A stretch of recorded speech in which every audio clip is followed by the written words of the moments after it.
Welcome everybody to the Alternative Sports Show powered by Virgin Magazine. I'm Matthew Connell and I'm so excited to say that we are counting down to the Olympics Tokyo 2020, which feels very weird to say because of course we are now in the year 2021. We all know the reasons, but the reason we are here today, Dan Norton, you are one individual of many that are going to be joining the Rugby 7's team out there in Tokyo. First off, sir, how are you doing? Yeah, I'm good, thank you. How are you getting on? I'm doing good, mate. It's exciting times. It feels quite wild and exciting, all in the same bubble to say that, the Olympics is coming. And as someone that has competed yourself, how excruciating, frustrating, or maybe good and reflective has it been waiting and counting down to this moment that we're so close? Yeah, no, it's been, I think for everybody, it's been an interesting kind of year. Back in March, obviously we went to lockdown.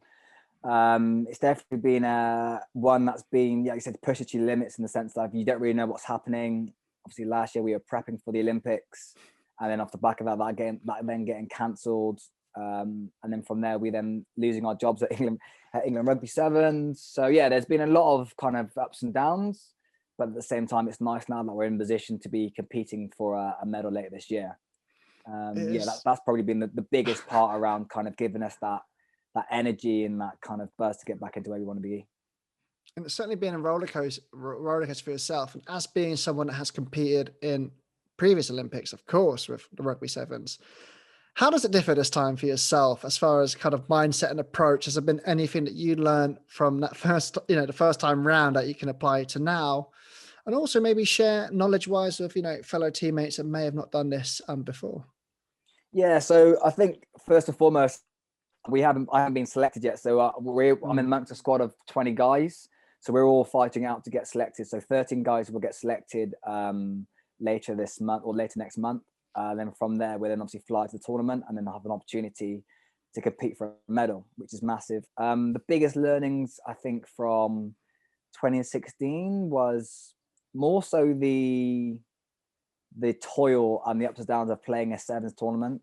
Normally, it's obviously the hardest because you're normally playing 6 games over a weekend, which doesn't sound very much, but when you're playing in an all-action kind of end-to-end game, it takes a lot of emotional strain on you. And I think that's the biggest learning now of actually understanding how to manage those peaks, but also understanding how to actually really take your energy down, refuel, replenish the stores to then again be your maximum performance. And that's probably the biggest journey that I can probably take from those last games.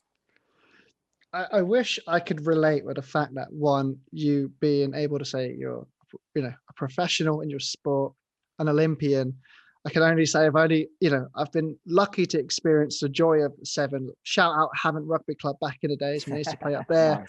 Messing around in Hampshire. I used to adore 7's tournaments because I was a winger. So I kind of saw complete value in that. Yeah. For yourself, balancing, a normal living lifestyle, playing professional rugby, and then coming into a summer where you've got a tournament. How do you prepare physically, diet, whatever? Because it's one thing that we know, rugby being of the most physical sports, hence why I was very happy out on the wings. But also, for your fellow colleagues and yourself, you play regular season, whatnot, and then go into a summer tournament. How is there anything you do differently in preparation wise? Because it's almost like you don't really get like a proper break to prepare for, the following seasons after that.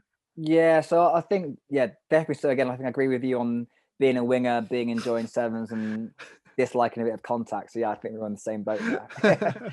I think the difference around the season into an Olympics, which is different to obviously this year. So last year, the aim was more about peaking for the end of the year, which is massively unheard of in the sense that normally you're trying to find some momentum to continue through the whole of the year. Whereas last year, you're trying to make sure you're in a position to obviously perform and do well in the season, but then finding a way of actually that middle bit is where you kind of juggle around regeneration, making sure all the teams in a good position to then push again for that big final push, or as we say at the moment, the push to the summit. So there's definitely an element around being smart. So it's not all about working as 110% throughout the whole of the year. That's never going to be an opportunity for you to be in the best shape if you can at the end of the year. It's about being able to work smart, and that's where the management, the team come into place and give us the platform and the plan to actually then execute it kind of within training and then into matches, into the final push. It's incredible, and there's a massive amount of jealousy that you're part of an exclusive group that during this wild time in the world where you can say that you get to travel to potentially, depending on fingers crossed on the outcome, being able to travel to Tokyo. But in the previous Olympics, I'm always curious about this because I work a lot in the football space, and I've made pieces of content where we've asked pro footballers what do they pack for World Cups and Euro tournaments and whatnot. What kind of personal items are you kind of go-to essentials? Like at the last Olympic Games, was there anything you remember thinking, right, I absolutely have to bring this along with me? Again, I think I traveled quite a bit. There wasn't anything massively different. Potentially just a laptop or an iPad, so you can download and watch TV series, and you can watch things, and you can have a bit of your downtime, because it is, like I mentioned, it's a very intense period, not only being in the Olympics, but being in a team sport environment for 2 weeks and Absolutely. a room this size with 2 people. Sometimes you need your own time and space to actually just shut down and shut off. So yeah, something with a small kind of personal element. My wife packed or hid in my bag a nice card and some pictures. Oh, amazing. So yeah, that makes it all quite nice as well, of actually remembering the reason why you're there in the first place. So as corny as it sounds, like also you kind of attach yourself to the reason why you're doing it in the first place, and that adds massive value to you as a person, as a group. And I think that's something that helps get you through those tough times. And yeah, there's definitely a nice way to remind yourself of why you are committing so much toil and hatred on your body to actually get to where you want to get to as well.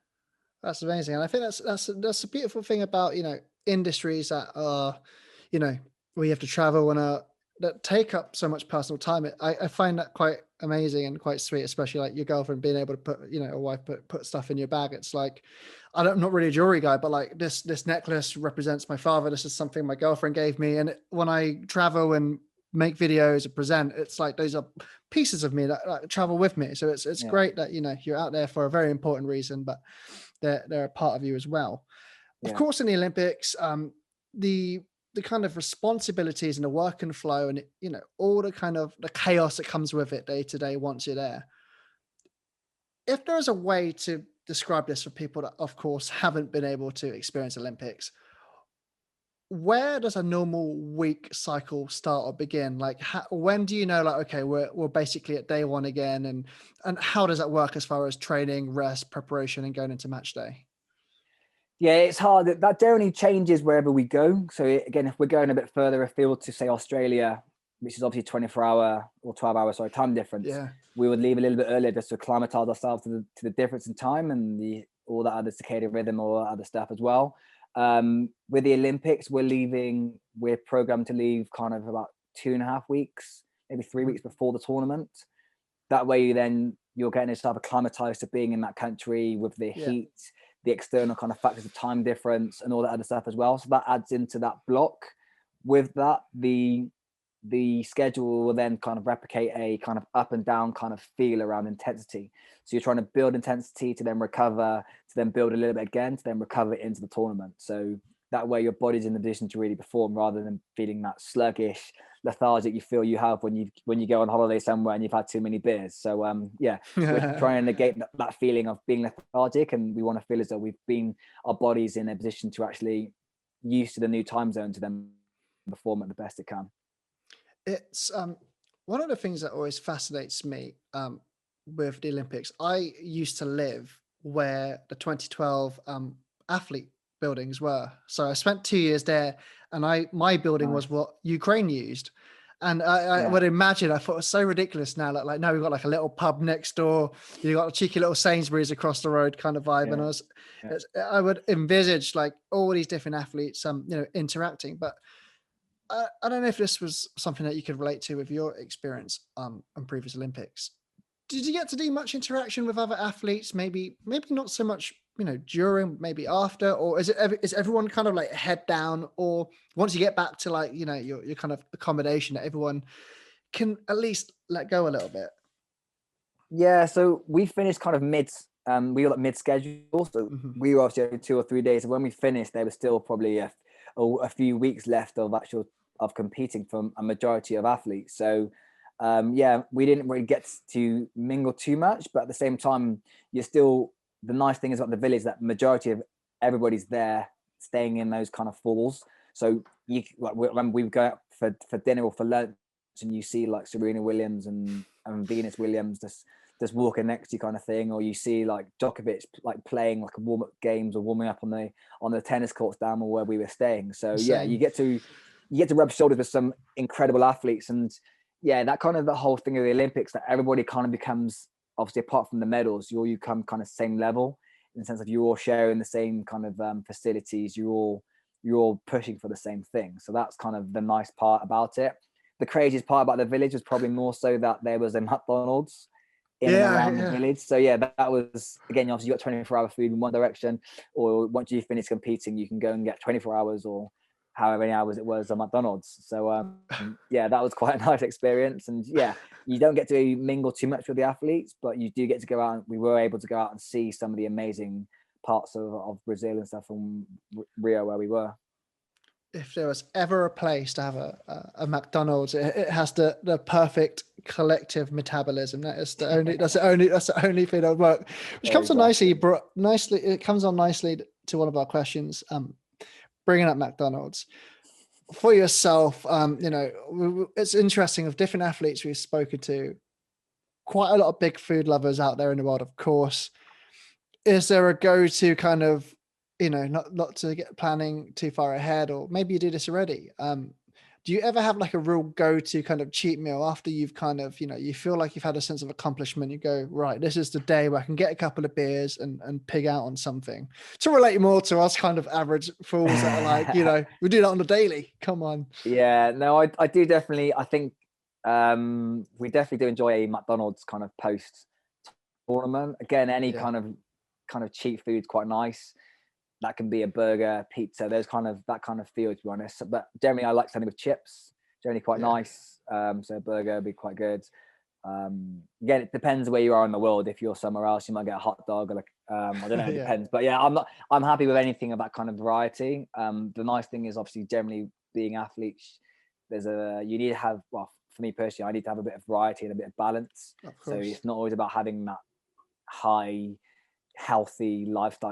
It's about balancing out, because if you wave too far to one way, then for me personally, I crave the other. So if I Oh, go yeah, I get that. one way, then I crave cakes and chocolate and McDonald's a bit more. So yeah, it's about just having a healthy balance, and like I say, rewarding yourself when you've done something half attainable or half well at times. It's good to know that, with yourself, Dan, and But any kind I can't speak for the whole of the team. No. of So course, disclaimer. that's just my own But personal it's good to preference. know you're human. That's the most important bit. It's like, we all got, things we love, and that, you Yeah, got you 100%. you deserve it. To be able to call yourself an Olympian is everything. Final question from me. Yeah. What does rugby sevens mean to you? And tell me about your love for this sport, and why anyone else that is watching this, that is curious, or is kind of in between sports, that rugby sevens is absolutely an awesome space to be within. Yeah, so for me, rugby sevens is massive. It's been a job for the past job or whatever it was, career for the last kind of 10, 11, 12 years. I'm very fortunate that I get the opportunity to go around the world and play in some amazing countries, see some amazing cultures, and do some amazing things around the world with some good mates as well. So yeah, that's probably one of the biggest parts of why I'm still enjoying doing this. I think from a neutral point of view, it's the ease on the eye. So you can watch athletes charging around the place, running into brick walls at times, and also some incredible silky skills as well. And it's all generally end to end, and that's obviously coupled with having an amazing party atmosphere. Potentially, if you enjoy it, a few beers and a bit of good time as well, and a bit of dancing and some good music and good vibes. So yeah, it's the end to end rugby, which is easy to kind of take on board and watch in the ever changing environment, with a bit of sun and a bit of party atmosphere as well. So yeah, definitely one for people who enjoy watching. And if you're new and you want to get involved in sevens as well, then it's a bit of having a bit of good fun, a bit of hard work with some good friends as well. Couldn't be better said. myself. I can't speak for my experiences at 7's. So I could probably say that, I was running. I remember my memories of playing 7's for some reason. The only memory that really sticks in my last tournament was I decided to put a scrum cap on and run around and enjoy that. So yeah, nice. I don't know why. That's why you're the professional and I'm sat here asking the questions. It's a better space to be. But Dan Norton, thank you so much. We got our fingers collectively crossed for yourself and Team GB as a whole. It's exciting times. And I just want to say thank you so much for stopping by to chat to us. No worries. Thank you for having me. Thank you for your time.